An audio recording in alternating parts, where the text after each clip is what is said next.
عليكم ورحمة الله وبركاته نحمده ونشكره ونصلي على رسوله الكريم ইসলামী আন্দোলন বাংলাদেশ ঢাকা মহানগর উত্তর ও দক্ষিণ কর্তৃক আয়োজিত আজকের বিশাল সমাবেশের মহতারাম সভাপতি প্রধান অতিথি ইসলামী আন্দোলন বাংলাদেশের মহতারাম আমির পীর সাহেবুদ্দিন চরমনাই, বিশেষ অতিথি শায়েখে চরমনাই সহ কেন্দ্রীয় নেতৃবৃন্দ, মহানগর নেতৃবৃন্দ, সাংবাদিক বন্ধুগণ, সর্বস্তরের ভাইরা, প্রথমেই শুকর আদায় করতে হয় আল্লাহ পাক আমাদের বাংলাদেশকে আবারও দ্বিতীয়বার স্বাধীন করার তৌফিক দান করেছেন। শুকর আদায় করে আলহামদুলিল্লাহ।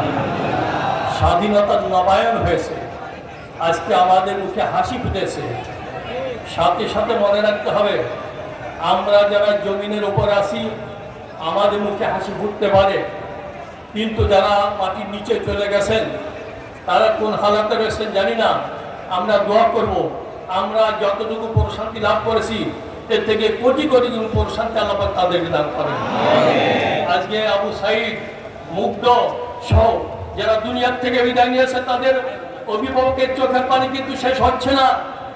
তাদের সান্ত্বনা হিসাবে আজকে যারা ছাত্রছাত্রী ভাই বোনেরা আছেন, আপনার তাদের উৎসাহ সাহস যোগান।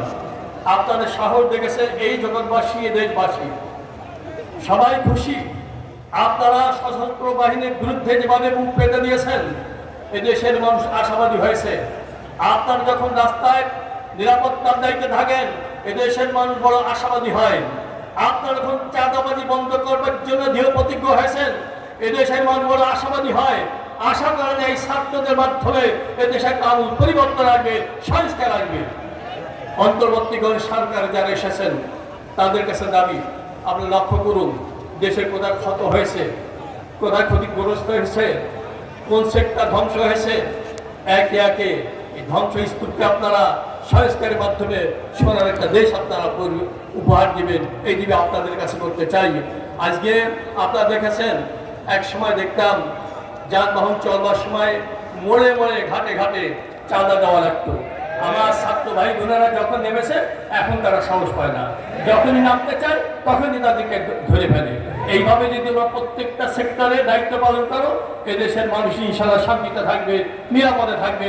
শিক্ষা ব্যবস্থা ধ্বংস হয়ে গেছে, অর্থ ব্যবস্থা ধ্বংস হয়ে গেছে, জাতীয় আন্তর্জাতিক মহলে আমাদের ভাবমূর্তি নষ্ট হয়েছে। আমি নতুন যে অন্তর্বর্তীকালীন সরকার গঠিত হয়েছে তাদের সুদার্থ আহ্বান জানাই, আপনারা এই ক্ষত স্থানকে পূরণ করার চেষ্টা করেন। ধ্বংসস্তূপকে পরিবর্তন করে একটা নতুন বাংলাকে, আপনারা একটা সুন্দর বাংলাকে আপনারা উপহার দিবেন, এই দেবে আপনাদের কাছে বলছি। আর আমাদের কাজ হলো, আমরা লক্ষ্য করেছি যেখানে যে ব্যক্তি অসহায় হয়, যে সম্প্রদায় অসহায় হয়, সাথে সাথে ইসলামী আন্দোলন বাংলাদেশের কর্মীদেরকে ফোন করে, আপনারা আসেন।